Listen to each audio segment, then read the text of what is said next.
Welcome, brave souls, to a night of mystery and terror. Are you ready to step into the darkness? Hold your breath, because tonight's story will haunt you long after the lights go out. A few years back, a few friends and I went on a camping trip to the Scottish Highlands. It was tough going.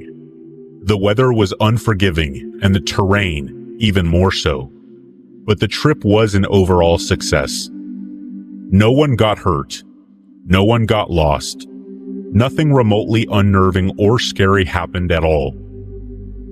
At least until the last night, when we arrived back in the small Scottish village we were due to catch a bus in. We were physically and emotionally exhausted by the time we arrived back in the small Highland village that served as our line of departure. 5 nights in the mountains will do that to you. We had barely slept and barely eaten, so the sight of a small greasy spoon cafe almost brought tears to our eyes. We drew stares from the locals, and to be honest, I don't blame them. We were a mess of bloodshot eyes and greasy hair. All of our clothes reeked of smoke from huddling around a fire at night. They were curious, but still friendly. The owner questioned us on our trip and took a great deal of pleasure in our fascination with the Highlands. It always earns you brownie points with the locals when you tell them they must be tough, hard-working people to live in such a barren place. We left with full stomachs and headed to the nearest and only pub in the village. They were equally welcoming, and even stayed open an hour or so later than usual, just so we would have somewhere to keep warm until our late-night bus was set to arrive. We left the pub with about 20 minutes before our bus was due, having heartily thanked the bar staff for accommodating us, then made our way along almost barely lit streets towards the village's one and only bus stop. Now, it's important to note that the bus stop is located just next to a small bridge, which provides a crossing point over the river that runs through the village. So in the low light or semi-functioning streetlights, we knew there was a bridge. We just couldn't see what was on it at any one time. The minutes are ticking by, and we are all clock watching. We can't wait to go home to hot showers, warm beds, and properly cooked food. There must have been less than 10 minutes to wait when we heard something from the other side of the river. A grunting sound, but I think we were too buzzed and exhausted to make anything of it. But the sound continues, getting louder and more vocal until we realize there's someone on the other side of the bridge. Someone who sounded drunk. Someone who sounded angry. I can't remember who, but someone was curious enough to gather the energy to go check it out. I wasn't watching, but I could hear their heavy boots against the metal bridge, moving slowly to the top. Then there was a humdrum of noise as they came down the bridge stairs faster than they had come up them. "Grab the bags, now!" he hissed, trying to keep his voice down. "Come on, move!" We had no idea what was going on. In fact, I thought it might just be some sort of prank, some lame attempt to inject a little excitement into the final hour of our trip. But one look in his eyes told me he was serious. I had never seen my friend that scared before. Ever. As if to confirm what he was saying, I began to hear the same kind of footstep noise on the metal bridge. Someone was moving fast across the bridge from the other side, making the same angry grunting noises we had been hearing. None of us wanted to take a chance, so we all grabbed our heavy packs and dragged them across the road and into a small, dark village street. We were fairly concealed in the darkness, but we still had a good look at our side of the bridge, each of us wanting to see just what had scared our mates so much. Then we saw it. A man staggering down the bridge's metal stairs with something in his grip, the glinting of stainless steel in the low light. "Is that a machete?" No sooner had one of us exclaimed that, the man honed in on the sound of our voices. He raised the huge blade in his fist, pointing it towards the dark alleyway that we had thought was concealing us. "You!" he roared in his rough Scottish accent, then began to bound down the bridge's stairs towards us, waving the machete as he ran. We bolted, hurtling down the small, dark street. We had no idea where we were going, but anywhere that wasn't in the immediate vicinity of this drunken, blade-wielding maniac had to be better. Whoever was in the lead must have had the presence of mind to loop around the block. If we got too far away from the bus stop, we would miss our ride, and the only other intercity bus to roll through the village wasn't due for another 2 days. He explained this to us the first chance he got, and we all rued the situation we were faced with. Go back to the bus stop and risk getting stabbed, or stay away from the bus stop, miss our bus, and end up stuck in the middle of nowhere in Scotland. It was like a military operation or something. We moved in pairs, covering each other's movement, and watching for any sign of our potential murderer. Somehow, we made it back towards the bus stop without running into him. We figured we had lost him, and started to relax as best we could. It was about 5 minutes after the bus was due to arrive, and we were starting to panic again. Some of us had gotten it into our heads that we had missed the bus entirely, and we better start looking for a decent place to bed down before we ran into the machete wielder again. But they didn't have to wait long, as a few moments later, a familiar-looking figure emerged from one of the poorly lit side streets. Our collective hearts sank when we saw what he had in his grip. It was the machete. It was the same guy. "You!" he roared again, before slowly walking towards us. This time we took a different tack. I don't know if it was the adrenaline or the pure desperation to catch the bus and get out of there, but we stood our ground. We roared back at him, pulled out our pathetically small Swiss Army knives and dared him to try us. Looking back on it, it was kind of glorious. We went from terrified vermin, scattering through the streets, to full-on warriors, willing to defend their ground. What happened next was like something out of a film. As we're facing the guy, he starts pacing back and forth in the street, zigzagging towards us, still waving his machete. He was obviously deterred slightly by our newfound aggression, but it obviously didn't deter him entirely. A horrible feeling came over me as I realized that one of us could well be about to suffer life-changing injuries. But in the distance, near where the road pulled away from the river's course, a police van came trundling around the corner, revving towards the scene and to our rescue. It was like the cavalry showing up in an old western. We were saved. Our bravado doubled, and we actually began to advance up to him, pushing him towards the approaching police that he was somehow completely oblivious of. He only realized what was happening when the van skidded to a stop behind him, and a trio of burly-looking Scottish policemen jumped out and pounced on him. He got tackled, hard, so hard you heard the sickening thud of his head slamming into the concrete. But he had zero sympathy. We cheered as the bedroom lights of nearby dwellings flickered on, and faces began to appear in windows to watch the melee. Then, as all this is happening, the bus shows up, coming around the same corner the police van just did. We continued to cheer, grabbing our bags and padding victoriously towards our ride home. The police wanted to talk to us about what had happened, but backed off once we explained that this was our one ride out of town. I told them we would be in touch to make telephone statements, but we never ended up getting in touch. We were all just so glad to get out of there in one piece.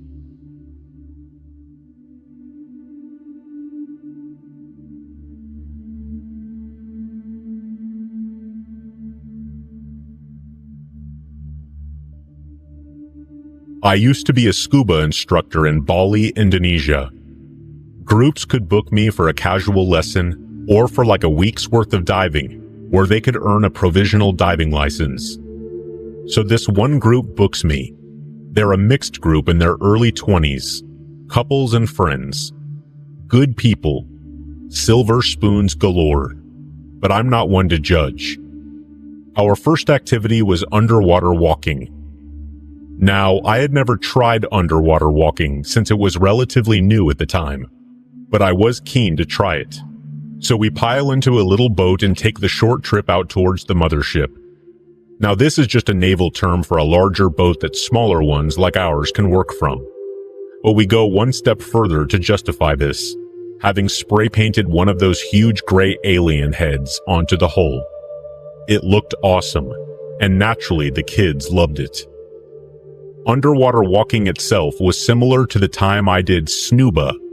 Scuba plus snorkeling equals snuba in the Caribbean, and that the oxygen tanks float up on the surface of the water instead of being on the divers' backs. The other major difference to regular diving is that instead of having a scuba mask to breathe out of, we had these big old sci-fi looking helmets on. I mean, they looked like they were props from that old Lost in Space show that used to be on TV. Real kitschy. I went first, and the procedure was pretty simple. I hung onto the ladder with the majority of my body in the water. They placed a small foam rubber ring on my head to cushion the helmet, and then they finally put the helmet on. The second that it was on my body, I felt its weight forcing me to the bottom of the ocean. It was kind of scary because I went down pretty fast, which caused the pressure to build up quickly. I made sure to swallow and yawn a bunch to negate the effects of the pressure, and I was fine. Also, I could never really get a deep breath of air because as I breathed in, the helmet began to make a vacuum, and I would have to stop to let it fill in with more air. Then, 2 members of the mixed group of teens followed suit before a scuba diving man came down to be our guide. He handed us all a piece of bread in a plastic bag, which drew all of the fish to us. That was a lot of fun watching otherwise timid fish practically swarming us. There were metal guiding handrails in the ocean floor, which I followed. The 2 kids followed behind me. It was very difficult to walk because the current was surprisingly strong, and the helmets were quite heavy. We found it all incredibly enjoyable though. I had been diving for years, and even to me, it was a novelty. As I breathed, there was a constant, loud whirring sound as the water put pressure on the oxygen tube. It was kind of annoying, but it meant that I was getting air, which was obviously good. That's why it was so scary when the sound suddenly stopped. I was confused, but it quickly came back on after about 2 or 3 seconds, and I could breathe again. It happened one more time, and again it came back on very quickly. I rationalized it by assuming that my tank had run empty, and they were switching it to a different one. No big deal. I didn't understand how they would run out so quickly, but I didn't think too hard about it. It soon came back on, and I could breathe, so no big deal. After about 10 minutes or so, the guide points at me and indicates that he wants me to climb over the railing. I was very confused, but I did it after he made it very clear that that was what he wanted. It was kind of hard to see out of your peripherals out of the masks, so it was easy to get lost. I looked back behind me to make sure that the teenagers saw where I went and didn't get lost. We made eye contact, so I assumed we were all good, and then turned back around to follow the guide. He had me walking in a very small path between 2 corals, so I went very slowly to make sure that I didn't cut my legs on them. It was hard due to the strong underwater current, my unwieldy helmet, and an occasional tug by the air tube as I pulled it taut. As I reached the guide, my air stopped again. I figured it was no big deal, like the previous 2 times, and continued on. I followed him a bit, and it still didn't come on. 5 seconds without oxygen, then 10. I started to get confused. Was this some kind of a joke? If so, it wasn't funny at all. 15 seconds. I thought to myself, don't panic. They always tell you not to panic. I was panicking. I started taking quicker and quicker breaths, but I forced myself to stop that. Thanks to previous training, I knew that was the worst thing I could do. I spun around to the guide and started pounding my fist on my chest. That was the sign for, I can't breathe. He seemed to notice and started walking away. I could only hope that he was taking me to the boat. I thought maybe I should just try and shrug off the helmet and swim to the surface. I didn't know if I had enough air to make it. I didn't know if the boat was above me. I didn't want to hit my head. I didn't know if I could actually shrug it off. And I didn't want to get the bends, so I figured it wouldn't be a good idea. 30 seconds. I started to notice that I was getting less and less oxygen with each breath. Water was starting to seep into my helmet. I had to look up to breathe what little air I had left. I grabbed hold of the guide's arm so that I wouldn't lose him, and also so that he would understand the gravity of the situation. I gave him quite the death grip. 40 seconds without oxygen now. My lungs burned for air. I saw the ladder of the boat. I knew that all I had to do was make it there and I would be okay. I must have gotten some sort of adrenaline rush with renewed hope, because I almost forgot about my lack of air. I fumbled for the ladder for a few seconds. It was hard to tell distances through the helmet, because it had a bit of a magnifying aspect to it. Before I grabbed it, I started pulling myself up. As I broke the surface, air came rushing into my helmet, and I took a nice deep breath. Breathing had never felt better. It was definitely the scariest experience of my life, and I categorically would not recommend underwater walking to anyone, ever.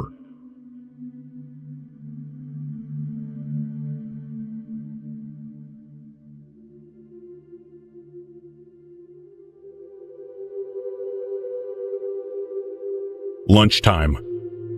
I count down the hours every day, looking forward to just this time. It's the highlight of my workday. Every day. I eat at 16:30 hours inside the break room. Every day. The room itself is unremarkable. You could find it in any office across America, maybe the world. Tile floor, white ceiling with those asbestos and cardboard type cutouts you could push out with your hand if you wanted. There's a plain Formica-topped table that could fit 5 people comfortably. 6 if that weird guy pulls up another chair to bother you while you eat.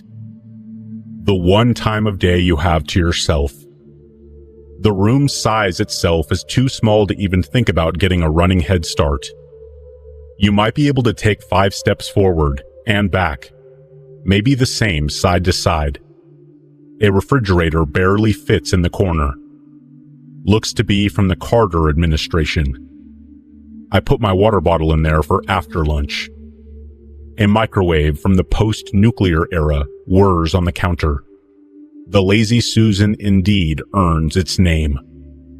Quietly and slowly turning a Tupperware containing leftover taco salad.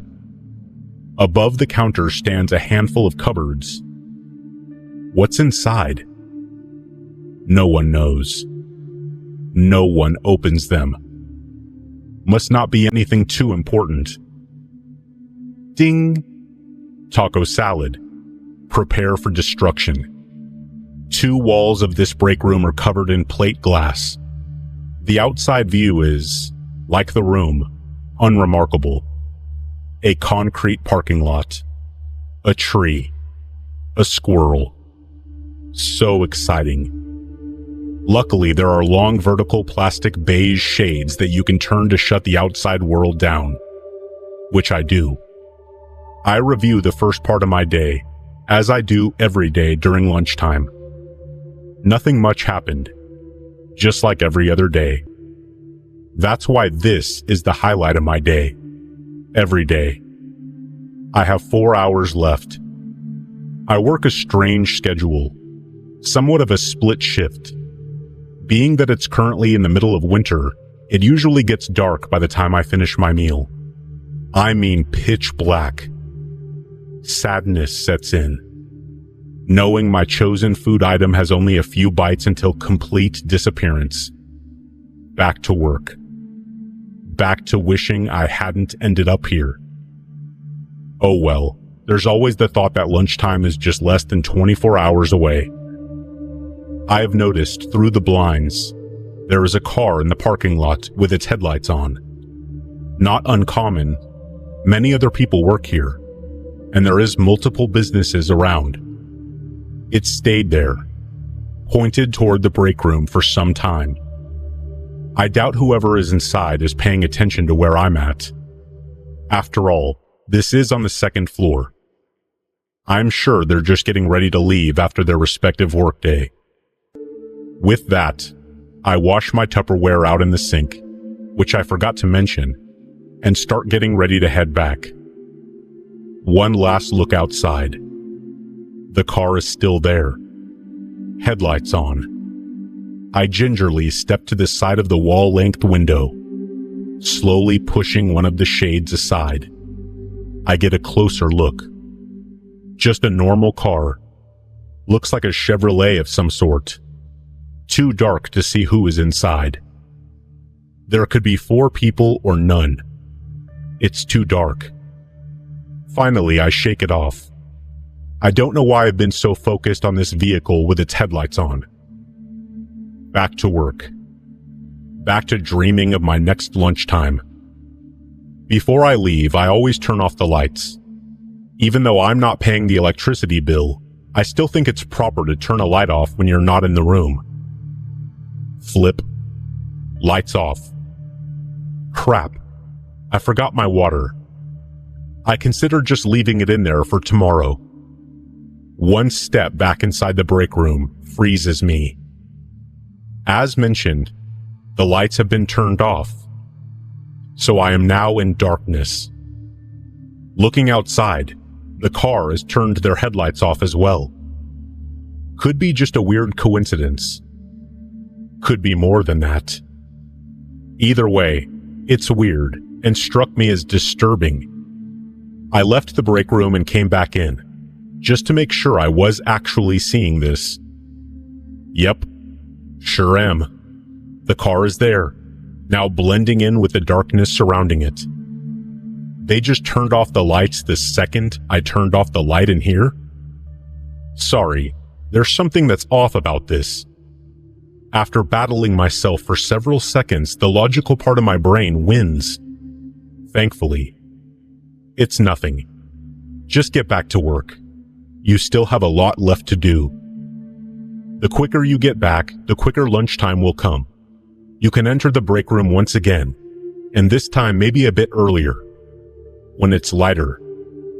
My head shakes, accompanied by a smirk. You're going crazy, man. I turned to walk out the door. Except, there is no door. Now, how do you explain this? How do you explain this? The same place I have been coming to for years, just mysteriously boarded the only entrance point? I run my hands along the wall. I try in vain to feel where the doorknob used to be. I try to stay calm. Until the phone rings. And it's not my phone that I left in my work area. There's an old, corded phone on the wall near the refrigerator. This break room never had a phone, let alone one bolted to the wall. It has that old metallic ringing sound, like an actual bell is being struck in the innards of the phone, behind the big plastic numbers. One step is all it takes to be within arm's reach. With a shaking arm, more shaking than I'd like, I put the receiver to my right ear. Hello? You love this place so much, don't you? Well, now you can't leave. Isn't that poetic? I pull the receiver back, looking at the mouthpiece with a puzzled expression. Like that will solve the million questions I have. Now I'm getting annoyed. Quickly, I put the phone back to my mouth. Look, this is obviously some kind of fever dream. Or maybe the taco salad was bad. But this isn't going to Silly. Just silly. You must pay. An insanely high-pitched sound burrowed into my ear after that last word. I threw the phone down and covered my ears. The sound seemed to fill the entire break room. I crawled underneath the table. The one that comfortably fits 5. 6 if that weirdo insists on joining. I think the floor is shaking. And just like that, it stops. Crawling out from under the table, I expect to see broken glass and general disarray, like an earthquake just passed. Everything is where it was. Good. I cautiously look outside. Oh, thank goodness. The car is gone. The door. Yes, the door is back. I reach for the handle. My water. Oh, forget that. Just get out of here. Stepping outside the break room into the garden. I've always liked the immaculate row of multicolored roses. My favorite flower. Pinks, whites, oranges, and of course reds.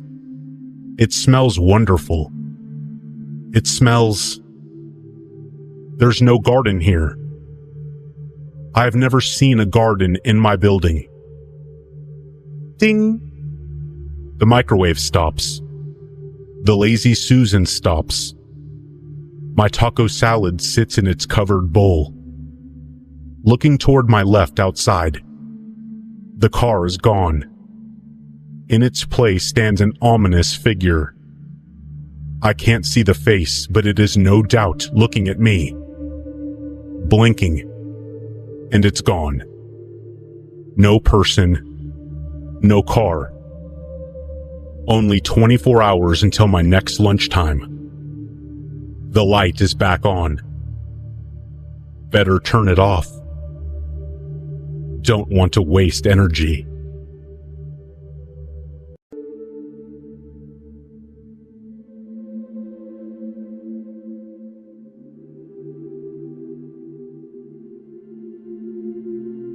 The most deadly shark attack in recorded history began on July 30th, 1945. The USS Indianapolis, a Portland-class heavy cruiser of the United States Navy, was taking part in a top-secret mission of the utmost importance. It was tasked with carrying enriched uranium to the island of Tinian in the South Pacific, along with other parts required for the assembly of the world's first deployable atomic bomb. As history shows, the crew of the Indianapolis were successful in their mission, completing the delivery in record speeds that are unbroken even by modern naval vessels. However, as they sailed back towards Leyte for training before the invasion of Okinawa, tragedy struck. Just after midnight on July 30th, the Indianapolis was spotted by a Japanese submarine. Without any escorts to defend her, the Indianapolis was a prime target, and the Japanese closed in for the kill. The Indianapolis did not have sonar to detect submarines. They were completely unaware of the danger in which they found themselves. At exactly 0:15 a.m., 2 Type 95 torpedoes smashed into the right-hand side of the vessel, instantly killing dozens of American sailors and causing obscene amounts of damage to the ship's structure. It took just 12 minutes of panic and terror for the ship to sink completely, taking down over 300 of the crew along with her. The surviving crew members, lacking life jackets and lifeboats, were set adrift among the waves in almost complete darkness. Many thought the worst was over, but their nightmare had only just begun. Naturally, the sailors floating among the debris were expecting to be rescued in a matter of hours, days at most. But the horrible fact was that no one was coming to their rescue. Despite sending several emergency signals before the ship went down, the Navy had somehow lost track of the Indianapolis. Nothing was made of the fact that the ship failed to arrive at late, and many of the emergency messages that were received by nearby ships and naval bases were completely ignored. Declassified records later showed that one such commander in the Philippines was drunk and had told his staff not to disturb him. Another wrongly assumed the SOS calls were some kind of Japanese trap. The roughly 900 men who had actually survived the torpedo attack were now exposed to a new, perhaps even deadlier danger. It was dawn when the survivors saw the first sharks in the waters around them. The pure carnage and chaos of the sinking had attracted hundreds of the oceanic white-tip and tiger sharks from miles around. Some were apparently as large as 15 feet. It must have been absolutely terrifying for the survivors, seeing huge dorsal fins emerging from the water as the predators began to surround them, circling, picking out the weakest links, those too weak to struggle. At first, the sharks focused on the dead bodies floating in the water. Many men had died from exposure, salt poisoning, or thirst, and it was these corpses that provided the easiest meals for the circling sharks. But soon, the lifeless bodies among the survivors had been completely devoured by the hungry predators. It wasn't long before they turned their attention toward the living. The survivors later reported that they were losing at least 3 or 4 men to the sharks every single day. At some points, they counted 20 to 30 sharks in the water, their dorsal fins breaking the waves to form an almost impenetrable barrier around the surviving sailors. The sharks would often swim towards the survivors, bumping into them to test for signs of life. The sailors never knew exactly when the attacks would come, and this took a serious toll on their sanity. Men would kick and pound the water, screaming bloody murder in an attempt to deter the sharks from attacking. But this only served to attract more and more of the fishy fiends, as it mimicked the thrashing of a wounded sea creature that served as a natural dinner bell for the hungry beasts. Every so often, a shark would lose patience and strike without mercy, rushing up from the briny depths to drag down a screaming survivor. Imagine it, hearing the man next to you let out an ear-splitting, blood-curdling scream before disappearing beneath the waves, never to be seen again. Some survivors recalled that the elements were perhaps just as deadly as the circling sharks. During the scorching heat of the daytime, men would pray for darkness, their faces blistering as the harsh Pacific sun beat down upon them. While at night, the water grew so cold that their teeth would chatter as hypothermia set in. Some would kick their legs and thrash their arms in futile attempts to keep warm. But again, this only mimicked the death throes of a wounded sea creature, making them a target for the circling sharks. As the floating sailors fought to survive, many of them succumbed to the horror of their experiences and began to lose their minds.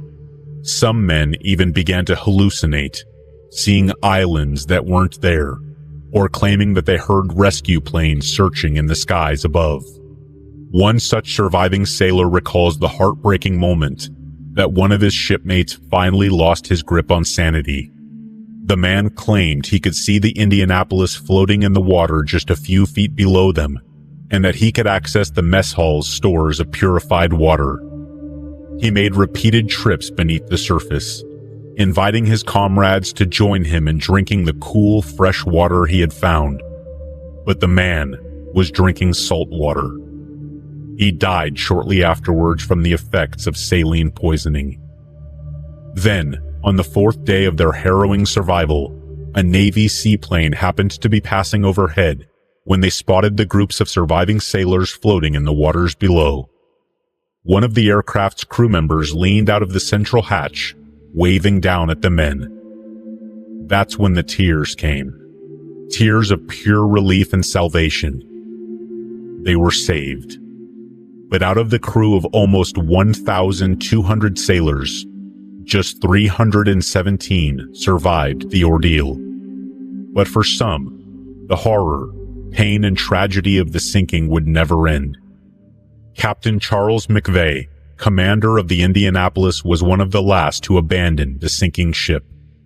In November of 1945, he was court-martialed for failing to order his men to abandon ship in time, resulting in the 300 or so sailors that sank with the ship to the bottom of the Pacific Ocean. Cleared of this charge, he was instead convicted of hazarding the ship, a naval term which describes the failure of a captain to properly maneuver his vessel to avoid the likelihood of a direct torpedo strike.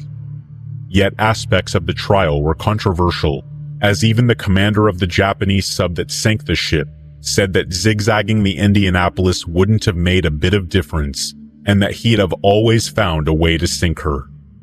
The disgraced captain was cleared of all charges, was reinstated to his position, and retired as a rear admiral 4 years later, in 1949.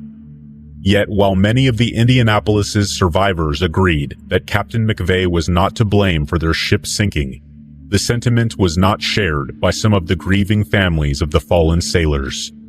Captain McVeigh would often receive Christmas cards from the relatives of his dead crew members, but they did not have a remotely festive tone about them. "Merry Christmas. Our family's holiday would be a lot merrier if you hadn't have murdered my son," read one card that McVeigh has received as late as the 1960s. Despite being cleared of blame, Captain McVeigh never forgave himself for his failures as a commander, even if it was during the most brutal and decisive war that mankind has ever known. Eventually, in 1968, McVeigh picked up a small toy sailor that reminded him of his naval service, walked out into his front lawn, and shot himself with the very same weapon that the Navy had issued to him upon entry into the service. He was 70 years old. Over 23 years later, the largest war in human history had senselessly claimed yet another life.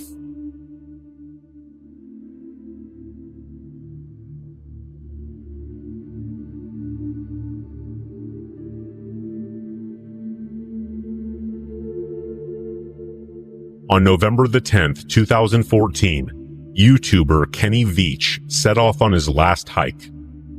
He had informed some close relatives that he was going on a short, overnight trip into the desert near Area 51, but it was one from which he would never return. Yet Kenny was hardly an inexperienced desert hiker or spelunker. He had ventured into the arid, dry deserts of Nevada many times before. He claimed to have hiked solo across mountaintops that many people would have never dared to attempt, and had lost count of the number of caves he had explored. But there was one particular cave that had terrified the veteran explorer, and it was during an additional visit to that particular subterranean cavern that he disappeared without a trace. Kenny was no amateur. He had been hiking and caving for 20+ years, having encountered all sorts of life-threatening dangers on his travels, from sheer cliffs and animal traps to rattlesnakes and freezing conditions. Kenny had faced some of the most terrifying threats the natural world has to offer, but he always made it back. He always got himself out of whatever jam he was in. He might have returned beat up and exhausted from his trips, but only once was he ever forced to call for help, in an incident in which he had hurt his leg on a mountaintop and was forced to call a helicopter rescue. So it was well documented that he had an excellent safety record and was in no way reckless or foolish. One day, while Kenny was out exploring the desert near Nellis Air Force Base, he came across a cave system with an entrance shaped like a perfect capital M. Kenny entered every cave he came across, and naturally, he was even more curious about this one, given its unusual shape. But on his approach, he found a strange feeling taking over his body, a bizarre vibrating feeling that shook him to his bones.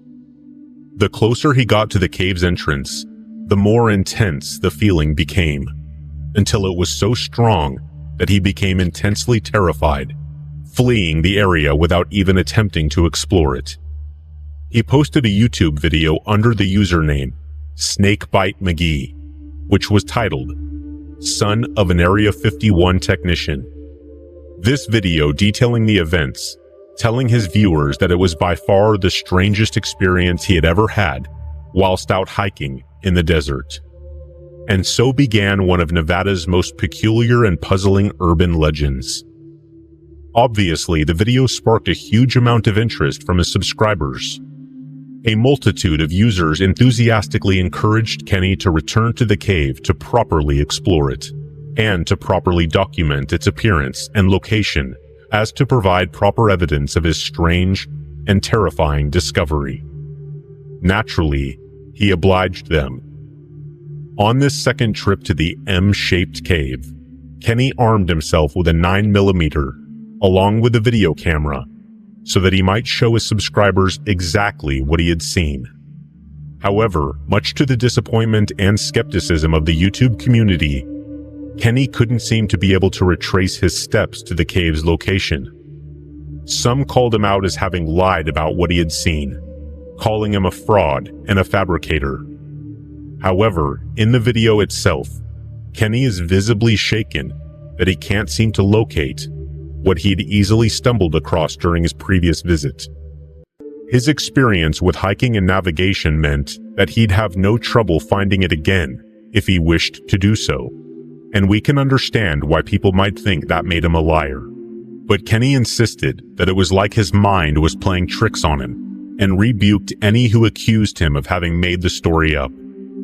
To save face, Kenny vowed to go back out into the desert a third time, in order to prove that he was not simply lying about the whole thing. This seemed to satisfy the doubters and reassure his regular viewers. All except one. No, do not go back there. If you find that cave entrance, don't go in. You will never come out, read one user's comment on the video posted.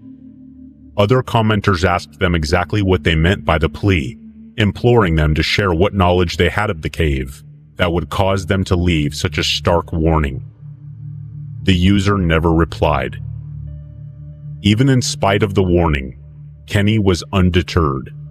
He was determined to prove that he was not a liar, determined to prove that his hiking and navigating skills weren't slipping.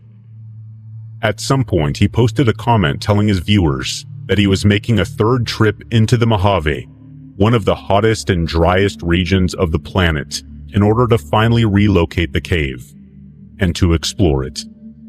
He told viewers that, although he was not taking his video camera for mobility's sake, he would be making a detailed record of the cave's location so that he and his subscribers could easily find the M cave for themselves for the sake of making their own judgments.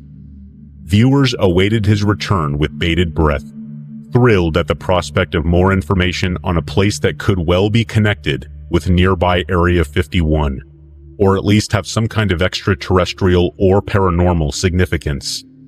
Since Kenny would be making an overnight trip, they knew they would have to wait until the following day for a new post from their favorite desert explorer. But the day came, and nothing was posted. Then another day went by, and still nothing was posted on Kenny's YouTube channel regarding the M Cave. Eventually, concerned viewers alerted local authorities that Kenny might well be in some danger, and after the mandatory 72-hour period, Kenny Veach was officially listed as a missing person, and the search for him began. On the 22nd of November 2014, search and rescue volunteers found Kenny's cell phone lying in the dirt at the entrance to an abandoned mine shaft. This was the same mine shaft featured during the video entitled M Cave Hike, Kenny's second trip into the desert, in which he filmed himself being unable to locate the cave entrance much to his own anxious confusion. The search and rescue volunteers superficially explored the bottom of the shaft, but could not find Kenny or his body. Yet there was no other trail leading from the cave that would indicate that Kenny had headed off in any other direction. To the volunteers, it seemed like he had just straight up disappeared, plucked from the face of the earth by some unknown, unseen force. Additional rescue teams were called in from surrounding areas, and on the advice of Kenny's girlfriend and sometime hiking partner, they found his truck in its unusual parking spot. But again, Kenny was nowhere to be found, and any trails they found went cold near the abandoned mine shaft. Kenny's sudden disappearance fueled all manner of conspiracy theories, which speculated on his fate. Some insisted that Kenny had fallen down the mine shaft, even in spite of the search and rescue team's insistence that there was no corpses to be found down there. Others asserted that Kenny had found a hidden entrance to Area 51, or had come across some kind of military secret that had led him to being detained by the US military.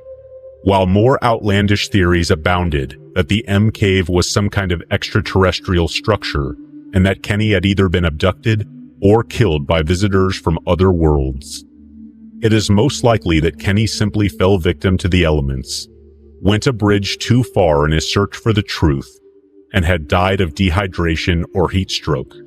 But if this was the case, there is very little doubt that his body would not be found and recovered by the search and rescue teams, who at one point used a helicopter to scour the area for any signs of him.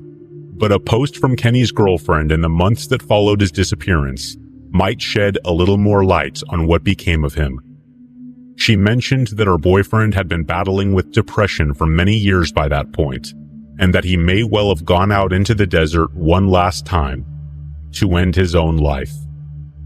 At least that's the only logical explanation she could think of. Yet as much as we can rely on her for an insight into his personality, it ties into our previous point, that surely someone somewhere would have found his body. We might never learn the truth of Kenny Veach's fate, but if we can learn anything from his disappearance, it's that it would be extremely unwise to go looking for that M-shaped cave.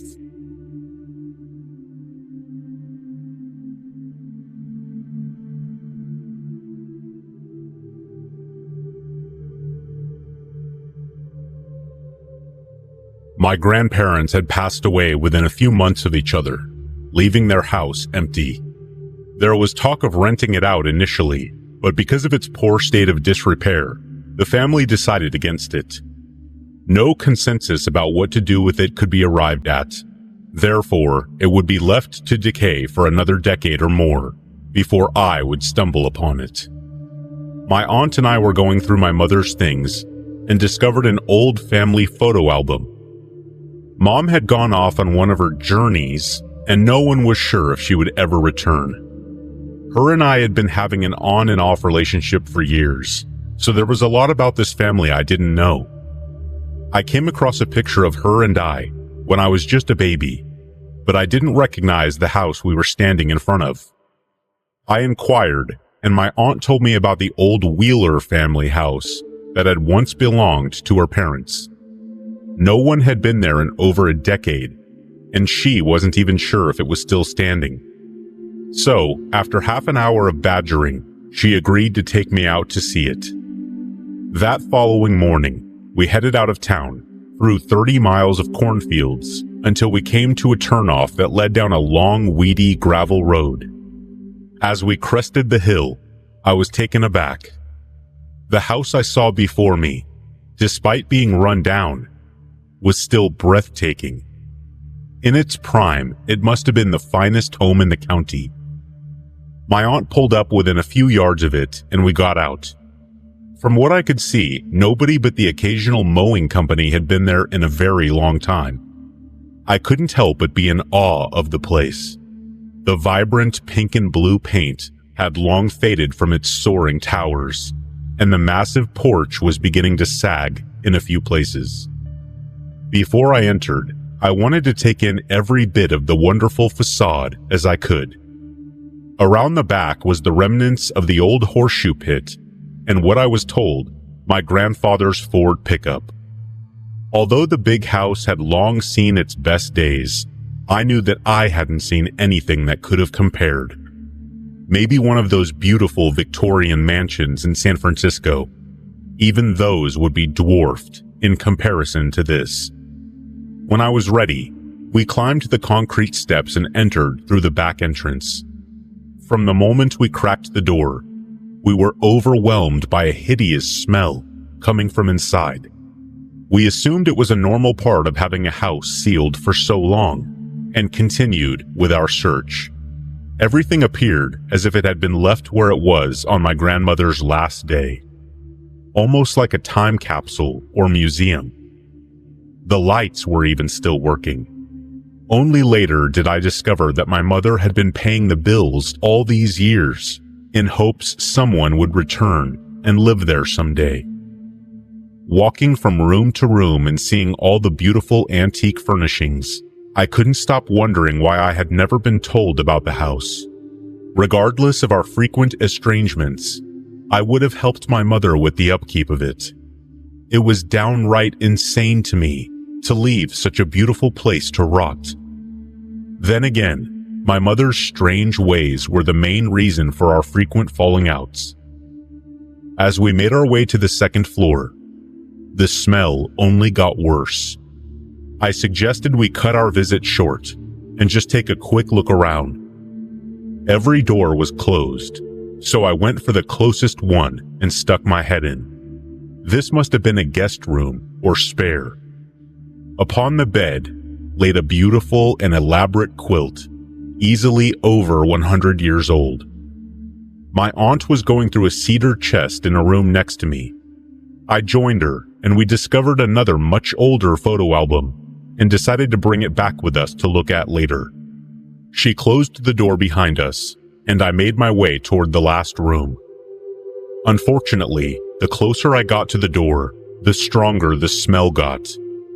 I was reluctant to open it, but I thought if the poor critter was where I could get to it, I'd take it outside and give it a good burial. Cracking the door, the stench slapped me in the face, and I lost focus for a moment. When I regained my composure, I was met with a terrible sight. Before me was not a dead forest creature, but a human being.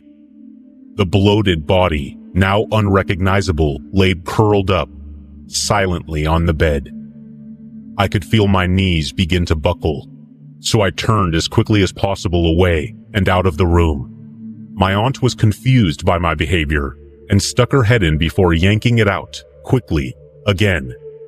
We both ran down the stairs where the smell was less potent, and I called 911. The officer spent a few minutes in the room before coming back out with a small piece of paper and a driver's license. One of them joined us at the table where we were sitting and asked a few questions about my mother.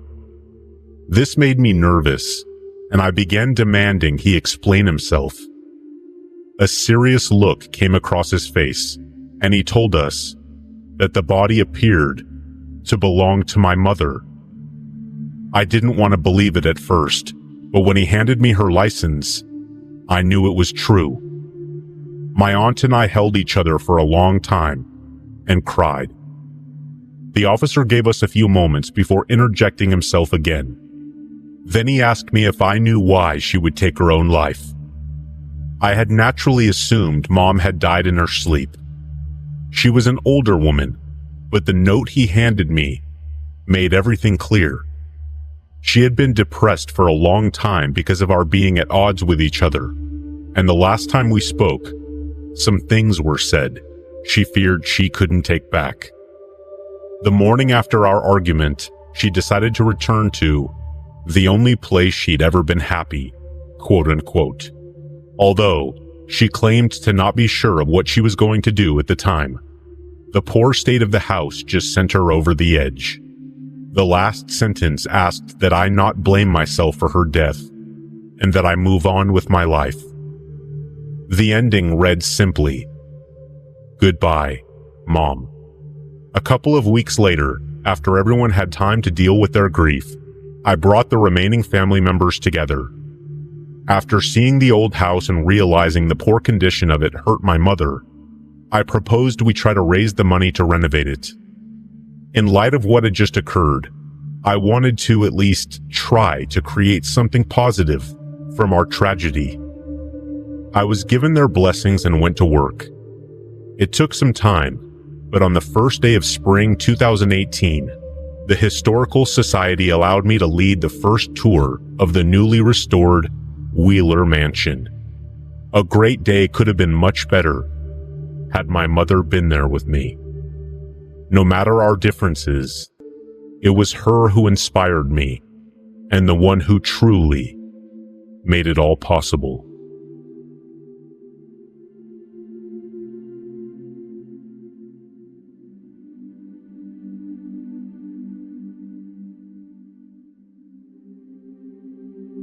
During my teenage years, my family and I lived in military housing here in the US. A few doors down, there was a new couple with 2 kids who were referred to me since I made a little weekend cash working as a babysitter for some families who lived in base housing. Their house was pretty bare and undecorated since they had only been moved in there for like a week or so. When I arrived, the mom was showing me around the house with a 3-month-old baby in her arms, showing me where the baby's formula was kept, where I could get myself a bite to eat, stuff like that. I had to admit that I was a little worried about that particular job. 3 months old was by far the youngest baby I had ever sat for, and I'd be lying if I said I didn't think that the mom was having similar thoughts. However, they were only going to go to their welcoming event for a couple of hours, and it was right there on the base though, so not very far at all. I mean, what could possibly go wrong in such a short space of time? Well, something did go wrong, and it occurred at the very top of the staircase, as her 3-year-old called her, and she was following me down. A strap on the mom's flip-flop snapped off, and she suffered a terrible fall, completely taking me out as she toppled hopelessly down to the bottom. And as she did, she ended up dropping the baby from her arms. Honestly, I'm not sure how it happened, as I am not exactly famous amongst friends for my agility. Quite the opposite, in fact. But as I was being sacked, I reached up and just sort of snatched the baby out of the air, grabbing a hold of her onesie and holding her up high as we hurtled to the bottom. I ended up with a black eye and some serious bruises, where the mom essentially bowled me over. But, thankfully, whenever I think about this, the baby was luckily completely unscathed. Whereas the mom, she ended up with an open fracture of one leg, right above her knee, and a pretty solid concussion. I mean, the wounds looked horrendous. She was bleeding all over that new cream carpet, but she did not act as if anything hurt at all, though. She just kept on saying, "Thank you. You saved my baby. You saved my baby," over and over again. As the kid's dad called 911 and rushed an ambulance crew over to the house. They ended up paying me like $200 for a 4-hour gig that night, which in 1987 was practically a king's ransom, especially to a teenager like me. But I don't think my pulse slowed down for a week. I'm serious about that.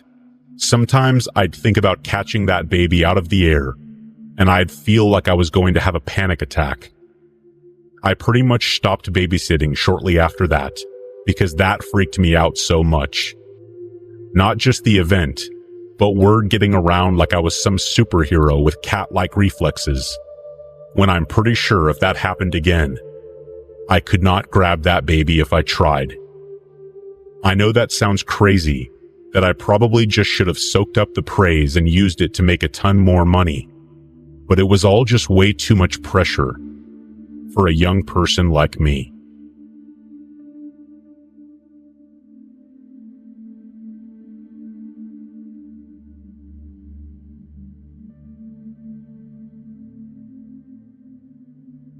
I've always found creepy, mysterious things fascinating. I always have, even as a kid. My parents used to put me to bed by telling me scary stories. Scary stories about monsters, vampires, witches, and ghouls. I like to refer to these kinds of stories as old school scary stories. These stories are nothing like the scary stories you hear nowadays about murderers and kidnappers.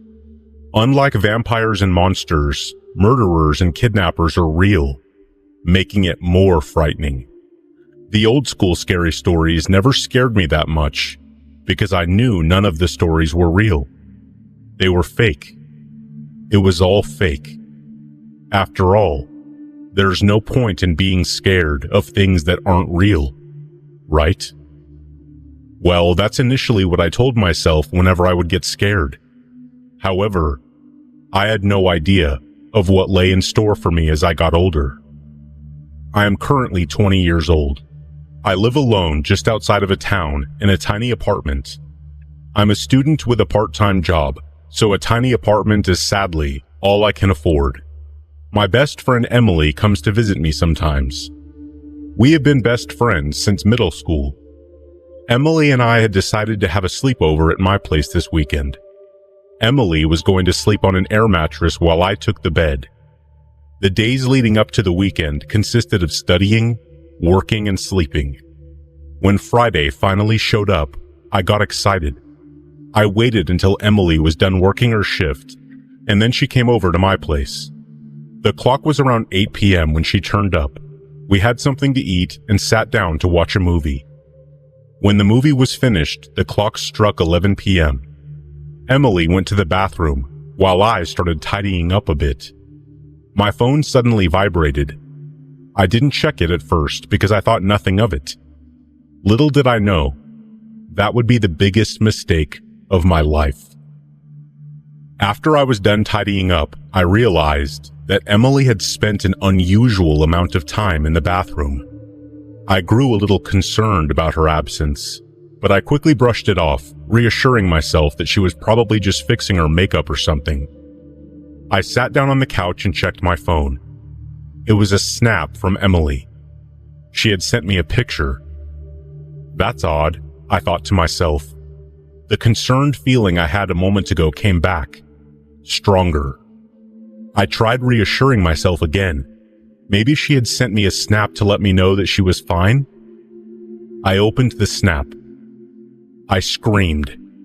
I was horrified. How could this have happened? I was right here. Tears started streaming down my face. I was sitting on the couch, shaking like a chihuahua. The picture contained an unconscious Emily with the words, "Looks like your friend needed a timeout." I rushed to the bathroom as fast as I could. That was probably not a smart decision, but at that point I didn't even care, because I had to help Emily. When I opened the bathroom door, there was no sign of anyone. There wasn't even a sign of a break-in or an open window. Nothing. How on earth could someone have broken into my home? I had been in the apartment all day. I started panicking. I had to call the police. I pulled out my phone and dialed the emergency number. A policeman picked up the phone. "Hello, what's your emergency?" I answered hurriedly. "Hello, my name is Mia Kavanaugh. I live at 34 Hill Park Avenue. My friend Emily Fieldman has gone missing. You need to hurry, please." The policeman on the other line replied, "Okay, we'll be there right away." I hung up the phone and sat down on the couch. My phone vibrated again. I knew I had to look, but I didn't want to. Another snap from Emily. I opened it. It was a picture of a terrified Emily with a knife held to her throat, and a person in a black mask standing behind her, with the words stating, "Be careful what you say to the police, or she will get it." I tried to study the background, but I couldn't make out anything. It was all black behind them. The picture had been taken with a blitz showing only Emily and the person in the mask. From the looks of it, the person in the mask seemed to be a man. Regardless, how did they know that I had spoken to the police literally seconds after I had hung up the phone? At least I had evidence now because of the picture they had sent me. There wasn't a timer on the picture, so I could show the police without taking a screenshot of it. That way the kidnappers wouldn't know I had shown the police. A thought quickly appeared in my mind. If they knew I had spoken to the police seconds after I ended the call, then they would have found out if I had shown the police this picture. And if they would have found out about the picture, then they might have killed Emily. I feared that I would have to find the perpetrators on my own, or Emily was going to die. The police showed up about 10 minutes after our phone call. I opened the door and greeted them. I knew I had to lie to them. It was a false emergency. Emily had gone to the store without me knowing about it. I'm terribly sorry. The policeman looked stern and replied, "Are you sure? Because if that is the case, you have a risk of facing a $1,000 fine or ending up in prison." I recognized the policeman's voice from the phone call and answered, "Yeah, I'm sure. I'm so sorry. I really did think she was gone." The policeman sighed. "Well, you sounded pretty concerned on the phone, so we believed you. We'll let you off with a warning this time, but if it happens again, you will be charged a fine. Worst case scenario, there is a possibility of you ending up in jail, so please be careful when calling us for emergencies." "Yes, absolutely. It won't happen again. Goodbye," I said. "Goodbye. Have a safe night and take care of yourselves." The police then left. I closed the door. My phone vibrated again. I knew who it was immediately. I looked at it. A snap from Emily. I opened it. It was a picture of Emily, tied up in a chair. Her eyes were red and puffy. It looked like she had been crying a lot. The text on the picture read, "Good job, love. We'll reward you for your cooperation." I sighed. What reward were they talking about? I'm not even sure if I wanted a reward from them. My phone vibrated again. Another snap from Emily. This time it was a picture inside a warehouse with some cars in it, with a text stating, "This is your first clue as to where Emily is hiding." The picture I had received was dark, and it was hard to make out where it was. The cars that stood lined up looked really familiar. That's when a thought popped into my head. Of course. They are in the abandoned warehouse for cars. That place used to be Emily and I's hangout spot when we needed a break from the world. I knew what I had to do. I drove my car to the old warehouse and parked outside the building.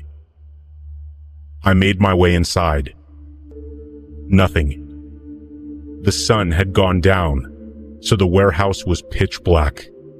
The only sound that could be heard was my footsteps as I tried to find my way in the darkness.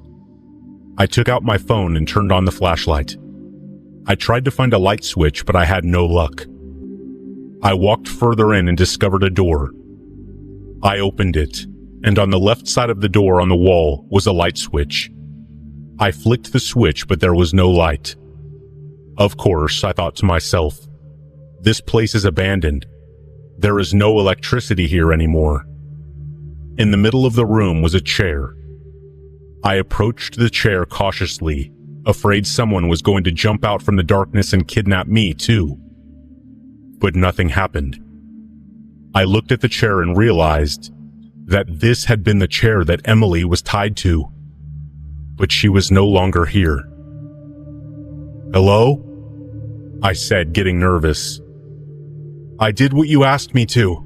Now where is my friend?" But to my dismay, no one answered. My eyes then fell upon the cars that were lined up.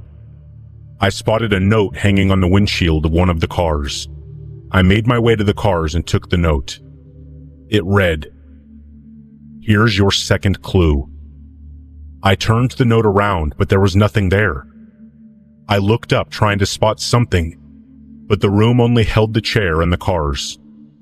My phone vibrated. I took it out knowing who it was. Another snap from Emily. I opened it to be faced with a tree. Why in the world would it just be a tree?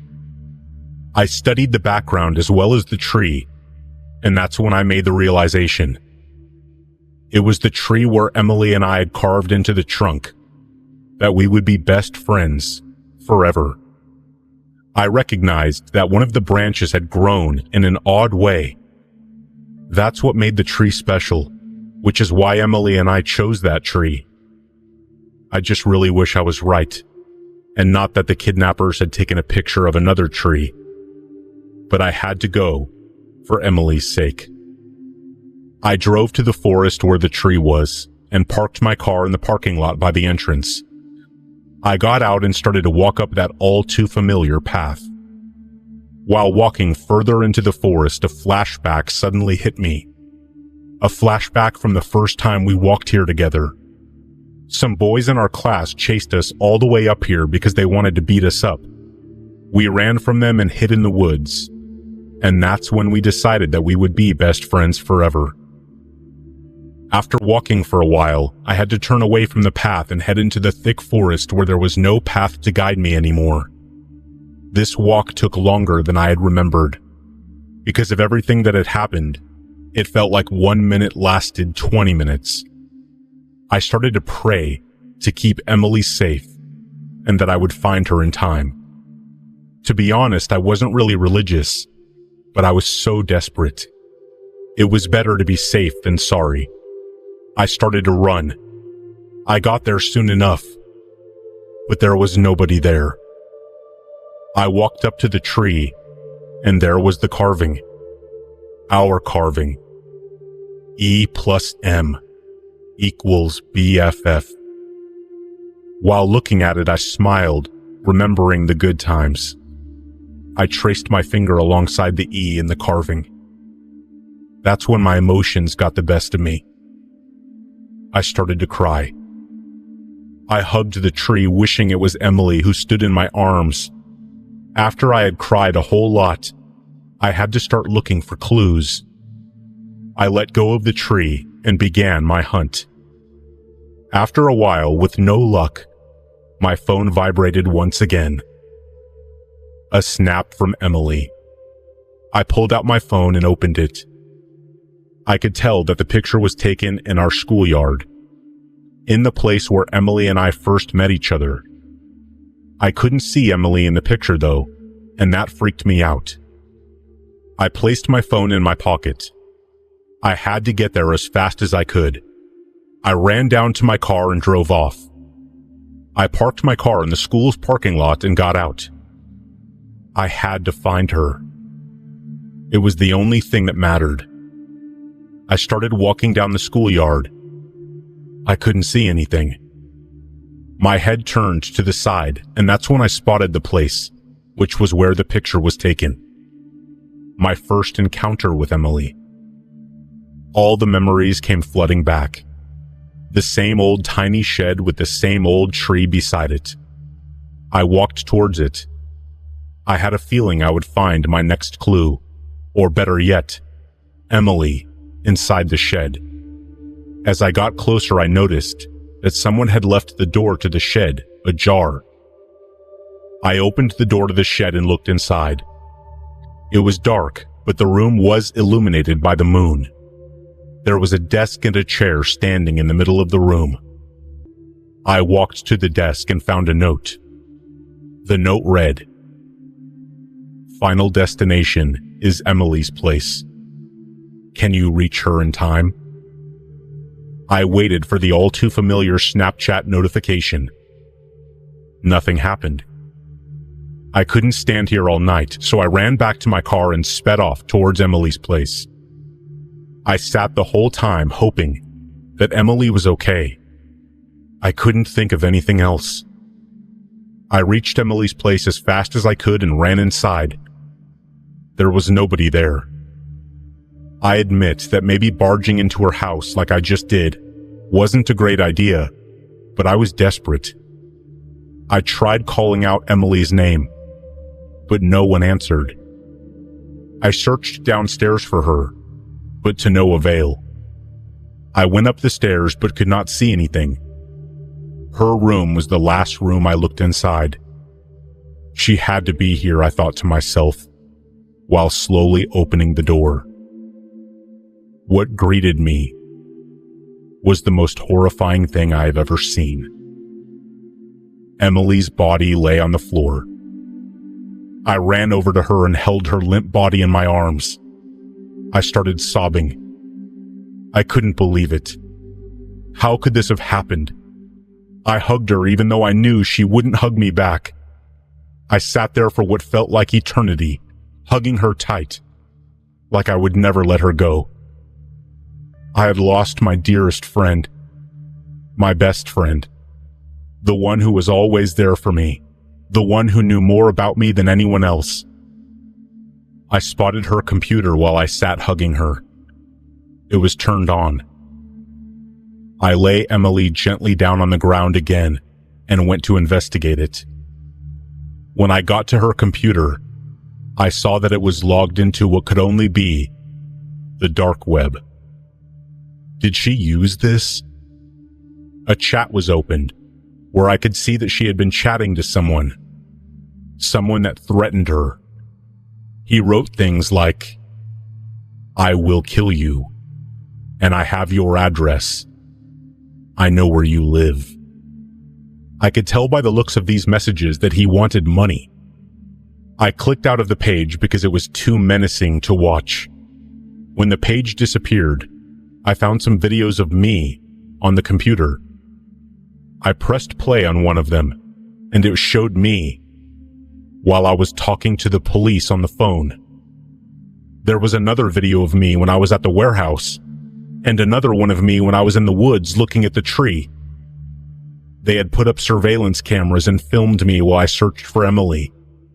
That's how they knew when to send me the snaps. I looked up and found printed screenshots hanging on the wall behind her computer of Emily and I's chat. The times we talked about the places I had been to, like the tree and the place we first met. That's how they knew these places meant something to us. "What is this?" I said to myself, overwhelmed with what I was seeing. My phone vibrated. I took it out and looked at it. Another snap. From Emily? My heart started to beat faster. A tear fell from my eye. I was so scared. I knew who it was. I picked up what was left of my courage once again and I opened it. It was a picture of me from behind. I suddenly heard Emily's closet door creak open. I whipped my head around and gasped. It couldn't be. Don't miss out on amazing content. Hit that subscribe button and turn on the notification bell to stay updated with our latest videos. Join our community today.